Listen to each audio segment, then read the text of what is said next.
guys, and welcome to my channel. This is gonna be my first official YouTube video, and it's gonna be me talking about my breast augmentation experience. I started really getting into the topic of wanting to do my boobs 2019. Luckily, I have family in Colombia. I got my boobs done in Colombia, so I have family in Colombia that have had surgery done previously before. So I had direct referrals. They had done surgery through multiple surgeons, different types of procedures, and so they sent me their recommendations, their surgeons. I reached out to, I think, 3 surgeons to get prices, and I wanted to see pictures of their work. So the surgeon I decided to go with, I picked this surgeon because I liked his work the best. I really wanted to go with someone I knew had previously gone to them, because I feel like you can see, so many different reviews or recommendations from people. But I mean, when it's someone that that goes directly to them, I definitely feel like that makes a difference. It makes you feel more comfortable. So that's what I wanted. I wanted to pick between the 3 that I had, and I picked him because of his work specifically. Please stay tuned for a giveaway that I'll be doing at some point along the video. Stay tuned so you can see how you can join the giveaway. And I had already reached out to, I think, one surgeon here in Chicago to kind of get an idea. I was stuck between, before I decided that I wanted to do it in Colombia, I was stuck between, is it worth it in Colombia, or because of hotels and flight and all of the expenses, like, does it come out to the same thing here? And obviously here I'm in the comfort of my home. It's no matter what, it's gonna be more expensive here. So I reached out to a surgeon here, and I did get a quote. I did get an estimate, and it was like, I think almost 10 grand. So I was like, yeah, no. So yeah, that's how easy it was for me to make my decision that I wanted to do it in Colombia, not here. And then that's how I process of elimination of who I went with as my surgeon. His name is Ramiro Alvarez Henao, and he works at a clinic in Medellin, Colombia. The clinic is Bioforma, but yeah, that's who I went with. That's where he's located. So I got in touch with him through WhatsApp, and in order for him to obviously give me like an estimate, he needed to see a before picture of my breast. And so I emailed those pictures to him, and he gave me the price. Have to be in Colombia. I'm assuming it's the same if you go to a different country for a surgery, but I can only speak on my experience. You have to arrive 3 days before your surgery. So my surgery was scheduled for October 16, 2019. And I landed in Colombia October 10th. And I chose to go a few days before the 3 days. I wanted to be there sooner. October 15th, I had an appointment scheduled with the anesthesiologist and with the surgeon. That's where we really decided on which size I wanted. So he gave me like different actual implants to put inside of like a sports bra, and that was to give me an idea. And that's the day that I decided, which we ended up going with 425 cc. A little bit about sizes. I was originally a cup size A. I remember before I had my kid, I didn't even need to wear a bra. Like, that's how flat chested I was. There's nothing wrong with being flat chested, but for my preference, I didn't want to be flat chested. Like, I know there's people that like it that way. I didn't. I wanted to have bigger breasts, so I wasn't happy about that. So 425 cc, when selecting your size, you don't necessarily know what actual bra size you're gonna be until you heal, kind of after your surgery. He does, the surgeon does definitely give you like an idea of what size you might be, but it wasn't until after, probably like, I want to say 2 months after my surgery, where I started kind of like trying to figure out what my size was, because obviously you're so swollen and you want to wait for all that to go down to really figure out what size you are. But you know, it's been over a year, so it's safe to say I'm actually I am actually a D cup now. That's crazy. That's a big jump from A to D, but I'm happy. Going back to where I was, so October 10, I arrived in Colombia. October 15, I met with the anesthesiologist and I decided on my implant size. October 16 was my surgery, and October 17th, which is immediately after, I went in for my first revision.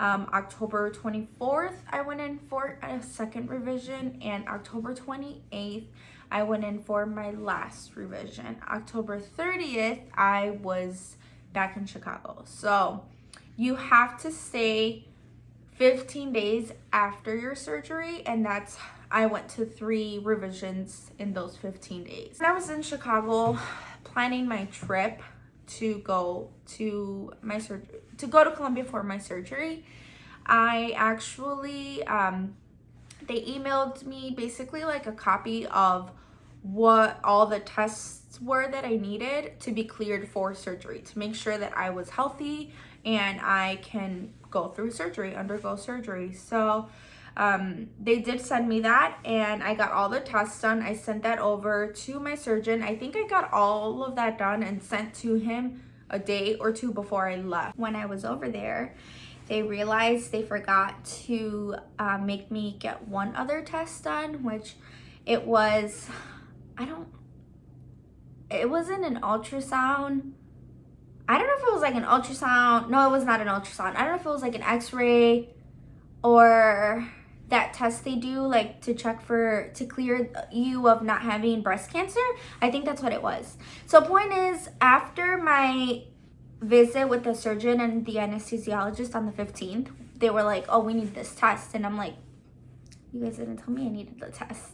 So we had to rush in Colombia and find a location that would do the test for me that day. And thankfully, I did find one. At the clinic, they helped me find a location. They called for me. They set the appointment that same day. We literally left the clinic of my surgeon and then went straight to get this test done. And everything was all good. So schedule the surgery. The only thing that they needed was my name, my date of birth, and my passport number. That was it. Through WhatsApp. The communication with the secretary was through WhatsApp, and they had my appointment scheduled. No down payment needed. They didn't charge me for the consultation, which was obviously done through email. Nothing. Simple. Very easy. All of the testing that I did for my surgery was done here in Chicago. You can choose to either do it here and have it before, which is obviously best. Why wait for anything last minute? Or you can land in Colombia, get all the testing done, and then, then get your surgery. My implants, again, size is 425cc, and they are silicone. So I know there's 2 different types. There's saline and there's silicone. I went with silicone. That's just my preference. Obviously, they'll explain to you the options, but honestly, I believe silicone is the most common one. Saline, it's like it's pumped. I think it's done through the umbilical cord or even directly under your breast, but it's like they pump the saline up to the size they want it, as opposed to the actual silicone is already that size. I don't know why I'm explaining this, because I'm not a surgeon, so yeah, I don't know, there's a difference, but point is, I got silicone. And they gave me this little thing, which is I guess like my insurance. So I guess, yeah, it's my insurance. Seguro de gastos hospitalarios por complicaciones de Seguro de gastos Bro, I can't even read Spanish anymore. Seguro de gastos hospitalarios por complicaciones derivadas de procedimientos estéticos. Seguros de vida suramericana. I blame my braces because I feel like I can't even talk right with my braces. Anyway, so yeah, you get to keep this. I guess if something would have gone bad, which thankfully nothing went bad, the insurance would have covered any, I'm assuming like any following surgery to take care of whatever complication. Like I guess if an implant would have ruptured within those days, I don't know, whatever it is. My incision, that, I know there's options for it. So my incision is on half of the nipple. So on the bottom half of the nipple, it's only, you know, on the lining between the nipple and the breast, if that makes sense. That's where my incision is. I feel like one healed better than the other. Like I feel like one is more noticeable than the other, but again, I'm assuming that's normal. I don't know, but they recommend for you to do it that way because of the nipple lining. The incision tends to not be as noticeable as opposed to you doing it, you know, directly on the breast. So that's just what I went with. Now that I have healed, would I go back in time and do anything differently? I think I would. And what I would do differently is the incision. I have not ever went back to normal, which I guess is expected from undergoing a surgery, but this was my first surgery ever, so I don't know, lack of knowledge maybe. I thought I would just go back to normal and everything would feel normal and nothing, I don't know, everything would feel normal, but I have, like, it's pretty numb on the bottom part, and it's very sensitive, kind of.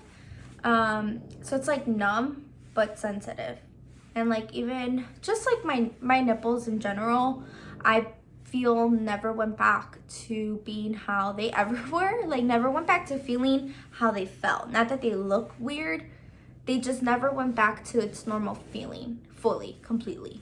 Am I fine? Can I live with it? Yes. I mean, it's not painful. It's just like a numbing sensation that's kind of weird.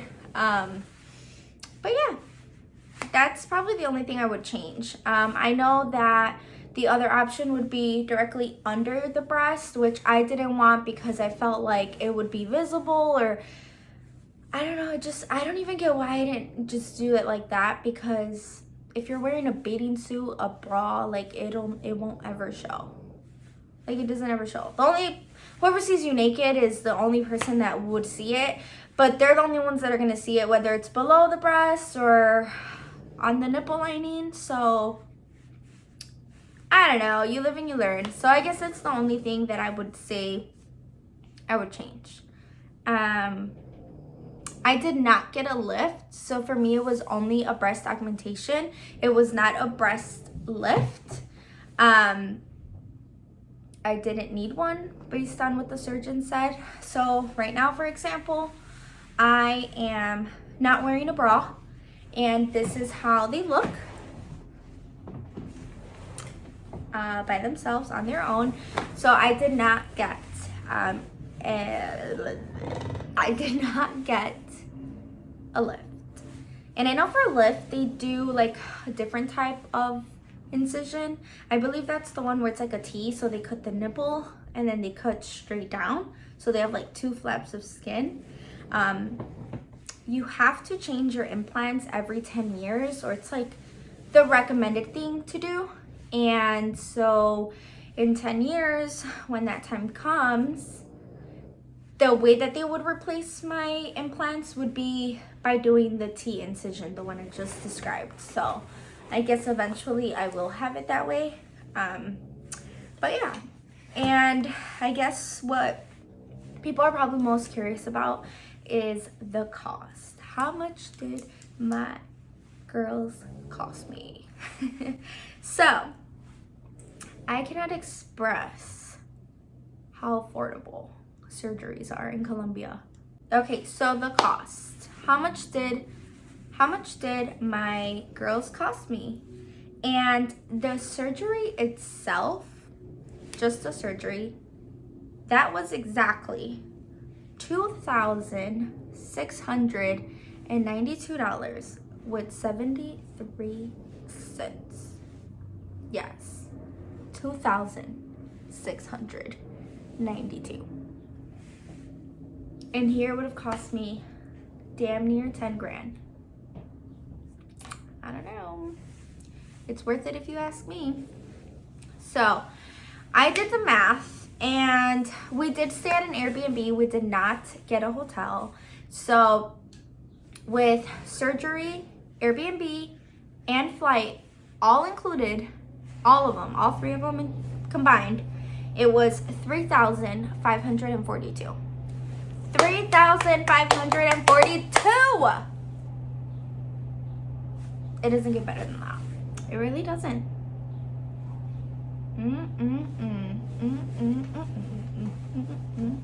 Okay.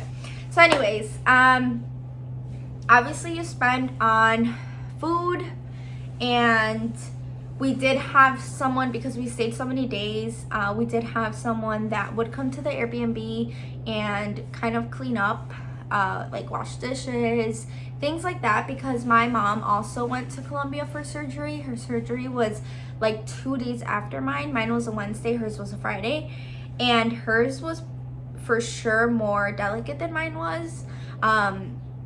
So we had someone that was, you know, helping us, cooking. She even did like my massages. So after your surgery, when you're recovering, you have to massage them like in circular motions and rotate and things like that, because obviously you want everything to be good. So she would do that for me. That is a little bit painful. No, it is painful. It is painful. Oh yeah, so pain. Okay, so after your surgery, let me rewind. I feel like I'm all over the place, and that's okay because it's my first video, but bear with me. So you go in. Oh yeah, this is how my experience was. So you get there on the day of surgery. No, pause. One thing I want you guys to know, one thing. If you guys plan to have surgery, please make sure you don't get a manicure before your surgery, or like that you don't do your nails. I had obviously done my nails, dip, before my trip, and the day that I went in to see the surgeon and the anesthesiologist, they're like, we're gonna need one of your fingers to have nothing on, because I guess they put the oximeter, whatever. I think it's like the one that keeps track of your oxygen levels. I'm pretty sure. I just don't know how to say it. The point is, it was the night before my surgery, and all 10 of my nails had dip powder on them. I was literally sitting at the dining table, and I was literally trying to scrape off my paint off my nail with a knife. I'm not kidding. All we had was nail polish remover, and if you know, you know, this shit does not come off with nail polish remover. You need acetone. Fucking acetone. And we couldn't find any. We could not find any in Colombia on a Tuesday night. On a Tuesday night. So I was literally sitting there trying to scrape it off. I don't remember how. I have really bad memory. But I don't remember how, after trying so many things, going to so many like pharmacies and little stores to try to find some, I was able to get it off. Did I get it off? I'm pretty sure I got it off. I was stressing over that. I was really stressing. I was worried that they would be like, you know what? You couldn't take your nail polish off. We're not going to be able to do your surgery. Okay, so the day of my surgery, I had to be there really early. I think it was like 7 in the morning. You can't eat anything since midnight, like the night before, obviously. They want you on an empty stomach, and made me wait for the doctor. So I obviously was laying down waiting for the doctor, and he came and with a Sharpie just kind of like did his thing, marking wherever the incisions were gonna be, whatever they do, he did. And they just make you lay down, they get you all prepped up, whatever they need to do on you, check all your stuff. And I remember this nurse was like, oh, I'm gonna give you this pill and it's gonna get you a little tired. I don't know what, I really don't even remember what she said anymore, because I literally took the pill and I think she was still explaining to me what I was gonna feel with the pill, and I was already out. I literally just like dozed off within a matter of seconds. And when I woke up, I had these. So it was a great nap. It was a great nap. Never heard anything, never felt anything. I literally fell asleep there. Never saw the operating room because they made me fall asleep before I got into the operating room. She said, she did explain this. That one would just kind of like, you know, get me a little lazy and tired. And obviously in the operating room, they were going to do the actual, like, put me under, you know? But apparently with that one pill, I was already under, just not under. But yeah. So I woke up and I was like in the recovery section already. They keep you there until you wake up. Once you wake up, they wait about an hour of you being awake, and they give you like Gatorade. They give me Gatorade. And it's just kind of to wait and see how you react to the surgery, to the anesthesia, to I guess what you currently have, implants or whatever the case is. They just observe you for a little bit and see how well you can keep anything down. And then after that, you are good to go. Like, you can literally go home that same day. So I woke up, I felt fine, I felt no pain, and they gave me Gatorade or whatever, and I didn't throw up. I felt completely fine. I felt no pain. Oh, I felt really cold. That's the only thing, which I guess it's really normal to feel that after being under anesthesia. You feel cold, I guess, when you wake up. I forgot who told me that, probably my mom. I feel that my experience was so smooth that I could do the surgery over and over again, and that's dangerous. Like, dangerous as far as, you know, getting like addicted to surgeries, because it went so well. I didn't feel any pain when we were in the car. So they released you in a wheelchair, they take you all the way to the car, and in the car I felt totally fine. I just felt a little bit tired, and the bumps, maybe it wasn't that day, I think it was like by the next day, any bumps on the road, that would hurt. Like, that would feel like but other than that, I wouldn't really feel pain. One thing that does hurt is lipo, and that's like a whole other thing, but the surgeon did like a little bit of lipo here through the under part of my armpit. That's where I felt pain. Like, I didn't feel pain in my breast, I felt pain there where he did the lipo. That's what was hurting me. And I'm gonna make sure to insert some before pictures of how my breasts used to look, and I'll insert some obviously after, and then, you know, right after my surgery, how my breasts look. They bruise up. Mine didn't bruise up as bad, but to me, I felt like that was still so bruised.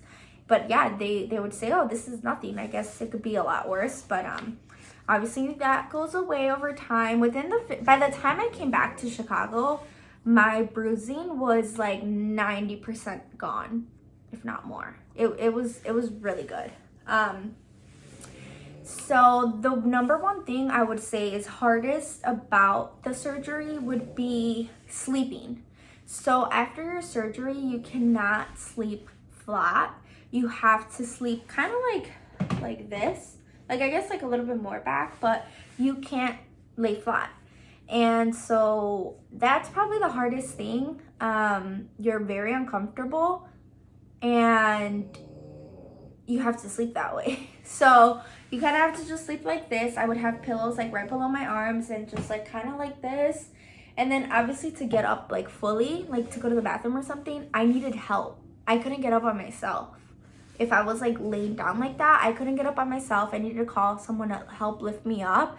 And they have to like lift you up, you know, very carefully, because any strain whatsoever can obviously be really bad. Like obviously, you know, it could pull your stitches apart, or it could make you bleed, so many different things. So that was the hardest part. I was able to actually take like a shower. I showered the morning of my surgery. They give you like a special little soap that's like you really have to scrub that area with, where they're gonna be doing the surgery. And then once I got home from my surgery, I was cleared to take a shower. Obviously not like full-blown water and soap, but I was definitely able to walk into the shower, take a shower carefully. The tapes where the incisions are have to be replaced. At first though, they're not. So you go to your revisions, the surgeon will replace them there. And then you're always wearing at all times like a special bra. And that's obviously to keep everything in place, to support everything, because everything has to go in its place. They're gonna be really lifted at first, and then they like drop into where they should go. So yeah, the bra is very important. That needs to be kept on for as long as possible, like literally for as long as possible. You're supposed to sleep with it day in, day out, but I'm saying like 6 months down the line, you're already recovered fully. Like technically you're supposed to always wear a bra. Like he said, my surgeon said, you should always have a bra on. You should sleep with a bra. He said that's why women experience like their boobs dropping. Do I always listen to that though? No, because who wants to have a bra on 24/7? Not I. I'm sorry, but I don't. So I don't do it. Not every day. I do it sometimes. And now I feel like I can be without one, but at first, like let's say after a good 6 months, like if I went a night without my bra, the next day I already felt like, okay, I need to put it on. Like you just feel something, like you just feel like they need some support. It's really weird to explain, but you just feel like, okay, no, I need to put it on. Like you just feel it. I couldn't lift my daughter for, I think it was like 30 days. You can't lift anything heavier than 20 pounds, I believe. And you cannot do any chest workouts for forever, for the rest of your life. And I was like, Doc, don't worry about it. I don't even like going to the gym when I need to go to the gym. Like, I don't even like going to the gym, period. So, we're good. Gucci. We're all Gucci. But yeah, so this is what they look like. Hey, some may say they're too big. Some may say they're too high. Some may say they're too low. Some may say it was unnecessary. Some may say I didn't need that. Some may say this, some may say that, but I wanted it, I'm happy with it, and most importantly, I paid for it. So, it doesn't really matter at the end of the day what anyone thinks you need or don't need, or you should or shouldn't do. It all comes down to you, what you want to do if you're doing it for yourself. It's something I wanted. It's something that I chose to do for myself. And I know plastic surgery is like a touchy subject. You know, like there's people that are all for it and there's people that are all natural, and that's totally fine. I mean, I am team be happy and team feel beautiful.